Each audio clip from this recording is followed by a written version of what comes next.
The deafening alarm blared through the factory as red lights flashed over control panels. A massive conveyor line, worth millions, had ground to a halt, its gears frozen mid-production. 20 engineers swarmed around the machinery, arguing over diagnostics, their laptops open but useless.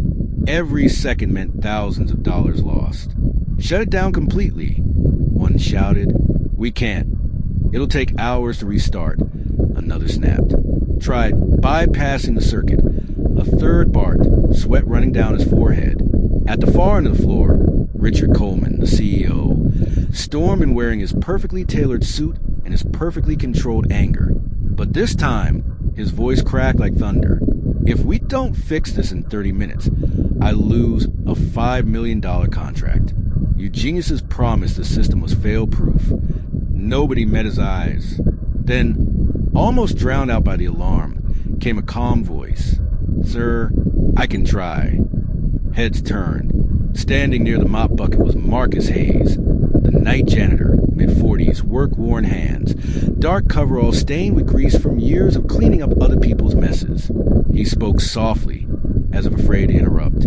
Richard stared at him, incredulous. You mop floors. This is a precision machine." One of the senior engineers sneered. "Sir, with all due respect, we don't need a janitor telling us about industrial robotics." Marcus didn't flinch.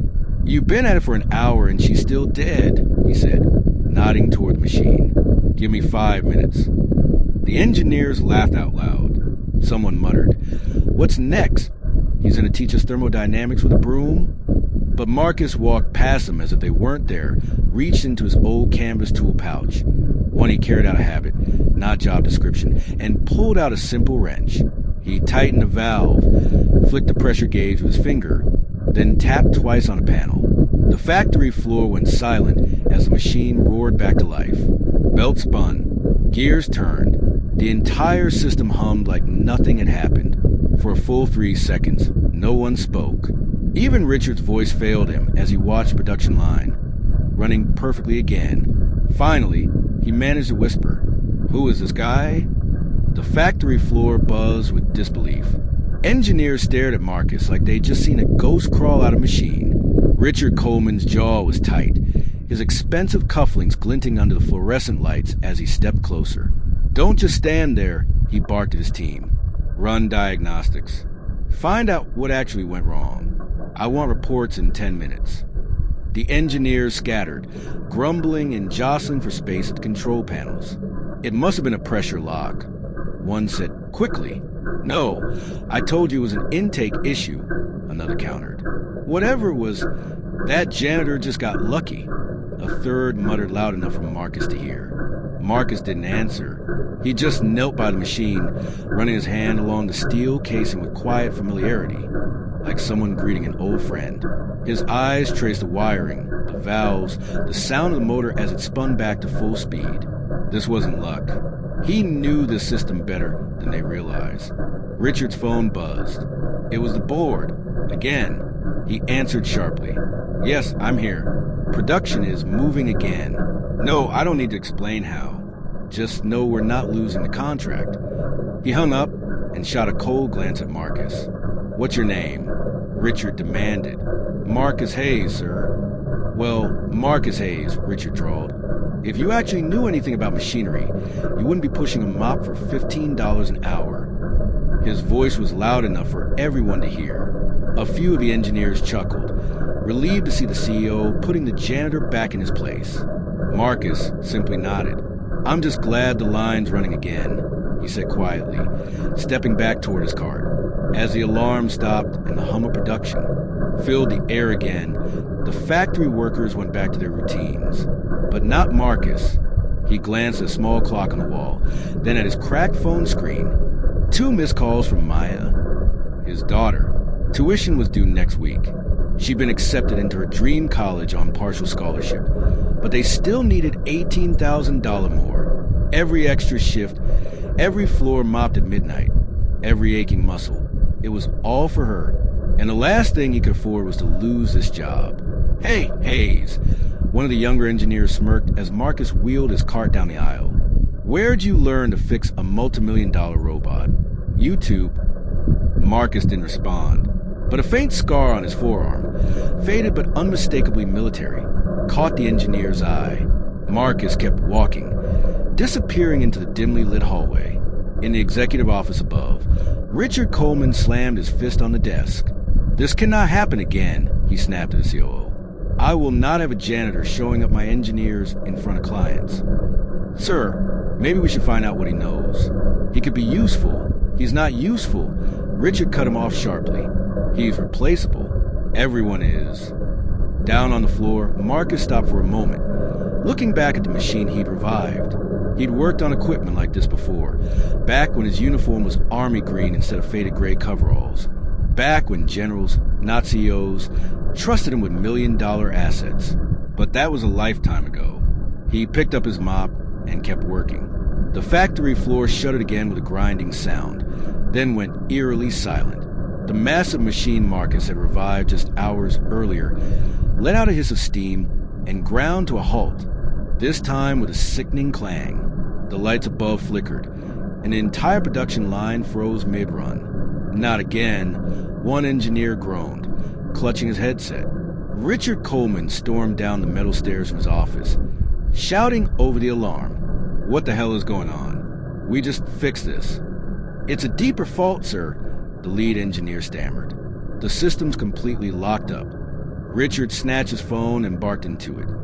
"Get me Langford Robotics on the line now. Fly their chief specialist here if you have to. I don't care what it costs." Within 20 minutes, 2 senior technicians in crisp white lab coats arrived with expensive tools and grim faces. They poked, scanned, and argued in circles while the red warning lights pulsed. The CEO's phone buzzed relentlessly. Board members, angry investors, and now the client threatening to pull their $5 million contract. "Sir," Marcus said calmly from the edge of the room, "I think I know what's wrong." Richard spun on him. "Not you again. Go mop a floor." "This isn't about a jam valve," Marcus said, stepping forward. "It's your hydraulic relay. If the pressure regulator's off by even a millimeter, the backup feed locks the whole system." "You heard him," one of the robotics specialists sneered. "A janitor thinks he's smarter than a $200,000 a year engineer." "I'm not guessing," Marcus said firmly. "I worked on units like this before. Let me help." "Security," Richard barked. 2 guards appeared at the door. "If he touches that machine again, escort him out of the building." A murmur rippled through the workers on the floor. Someone whispered, "Did you hear him say he worked on units like this before?" "What's the story?" One of the older supervisors frowned, studying Marcus. The scar on his forearm, the way he moved, controlled, efficient, like a man who'd spent years in uniform. Marcus ignored the guards and looked Richard in the eye. "Sir, with all due respect, you're running out of time. This whole line will cease permanently if you keep forcing power through a locked regulator. You'll lose more than a contract. You'll lose the whole machine. I won't let a janitor embarrass my entire staff." Richard shouted, his face red with anger.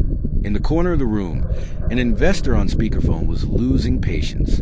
"Richard, either you get this line running in 30 minutes or we cancel the order and go with your competitor. And by the way, the press already heard about your shutdown." Richard's eyes darted around. Cameras were flashing outside the glass walls of the factory.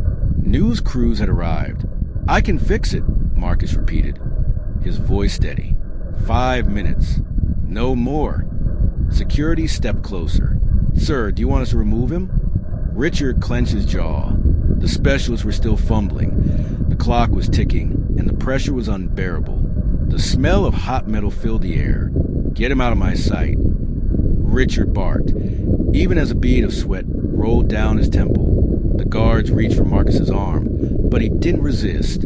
As they led him toward the door, he turned his head slightly and said to the nearest worker, "Check the relay housing under panel 3. You'll see the hairline crack." The worker froze. "How would you know that?" Marcus didn't answer, but the faint flashback of his army days came unbidden. The desert heat, the roar of helicopters, a colonel's voice shouting over the din. "Sergeant Hayes, You're the only one who can get this bird in the air. A younger Marcus, in full combat gear, wiping sweat from his brow as he rebuilt a rotary engine in record time while bullets whistled overhead. Back in the factory, one of the junior engineers opened panel 3.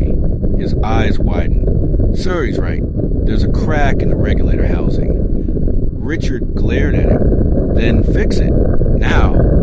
The engineer fumbled with tools, but the part was jammed, fused in the heat. Sweat dripped from his forehead. I can't reach it without pulling the entire assembly apart. That'll take hours. The guard stopped at the door with Marcus. The entire room buzzed with nervous energy. Investors were shouting through Richard's phone. Time's up, Coleman. We're pulling out. For the first time all day, Richard hesitated. His pride told him to throw Marcus out. But the panic in his staff's faces told a different story. Richard Coleman stood frozen. Phone pressed his ear as investors screamed through the speaker. The junior engineer looked up from panel 3, his hand shaking. Sir, no one here can reach that regulator without dismantling half the assembly. Richard's face turned crimson. Everyone back off, he growled. Hayes, you've got 5 minutes. If you make it worse, you're out of here and I'll make sure you never work again. The guard stepped aside. Marcus walked calmly back to the machine, setting down his mop bucket like it was a sacred tool. He rolled up his sleeves, revealing more faint scars across his forearms. Silent testimony to years of work far tougher than cleaning factory floors. First thing, Marcus said evenly, kneeling beside the machine, kill the main power. You're burning out your own backup circuits. One of the engineers hesitated. Sir, that'll shut down everything. Do it. Richard barked, trying not to show his unease. Marcus opened the panel and pulled out a compact flashlight. This housing's cracked. Pressure's bleeding off, making your sensors lie. That's why none of your diagnostics caught it. Computers are only as smart as the people reading them. His hands moved with precise confidence, loosening bolts, tapping the jam valve free. I've seen this before, he murmured. Back when failure meant people didn't go home alive. A few workers glanced at each other. What did that mean? He pulled a small strip of reinforced sealant tape from his tool pouch. Temporary fix, Marcus explained, pressing it over the crack with careful force. It'll hold until you replace the whole housing. Then he reconnected the line, tightened the last bolt, and said, Power up. The main switch flipped. The machine roared to life, smooth as silk, the conveyor belts whirring in perfect sync. The entire factory filled with hum production as lights blinked green. For a moment, nobody moved. Engineers stared, mouths open. Workers cheered quietly. One young tech whispered, That's impossible. The CEO said nothing. His face was carved from stone, but a flicker of something, fear, respect, flashed in his eyes. Outside the glass walls, camera flashes popped as reporters pressed against the windows. A headline was already spreading online. Unknown janitor saves $100 million factory in minutes. Richard stepped closer, lowering his voice so only Marcus could hear. Don't talk about this. Not to anyone. Do you understand? I don't need investors thinking I hire better janitors and engineers. Marcus met his eyes. I'm just doing my job, sir. One of the senior engineers, still holding his phone, pretended to check a message, but the screen was recording. He captured every second of Marcus's calm fix, every instruction, every cheer from the workers when the line came back to life. Richard plastered on a fake smile for the approaching reporters. Crisis averted. Thanks to our dedicated team of specialists, he announced loudly, gesturing toward the cluster of embarrassed engineers. Marcus quietly slipped back toward his mop bucket, but whispers followed him down the hallway. Who is this guy? Where did he learn that? Someone snapped a photo as he left the factory floor, and by the time Marcus clocked out, it was already online. By morning, the story was everywhere. News anchors repeated the headline, Factory saved by janitor in 5 minutes, CEO silent. A grainy phone video showed Marcus calmly repairing the machine while 20 highly paid engineers stood by. When Richard Coleman arrived at the plant, reporters swarmed him. Mr. Coleman, who is Marcus Hayes? Is it true he saved your production line? Will he be promoted?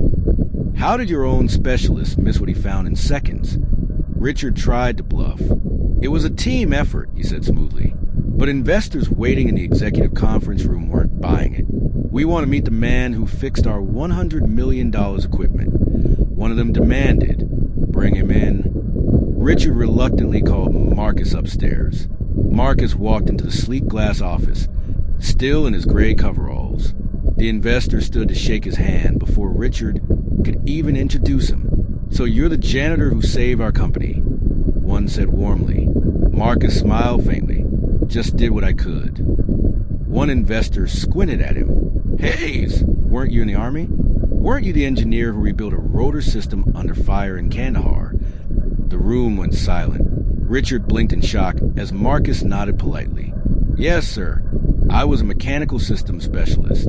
Spent 20 years keeping helicopters alive when they should have been scrap. He reached into his pocket and set down a small medal, tarnished but unmistakable. The Army gave me this. I just want to earn an honest living for my daughter's college. That's all. Richard swallowed hard, pride fighting with reality. Hayes, he said stiffly, how would you like to run this floor as chief of operations? Name your salary. Marcus shook his head. With respect, sir, I don't need more money than I can spend. I just need respect.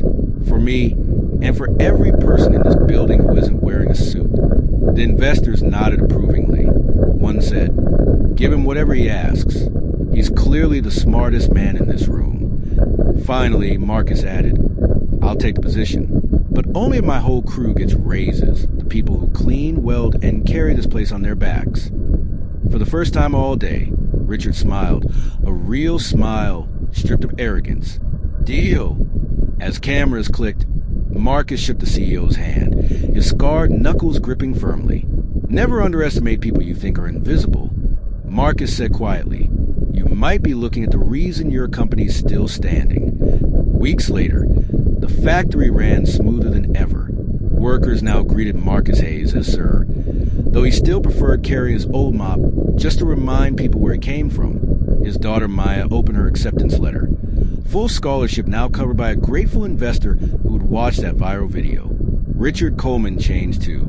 The arrogant CEO who once dismissed a janitor now walked the floor daily, shaking hands with welders, cleaners, and engineers alike. As the camera panned over Marcus watching his daughter pack for college, the narrator's voice came soft and steady. Some treasures were overalls, not suits. Respect is priceless. And when you stop judging by appearances, you just might discover brilliance hiding in plain sight.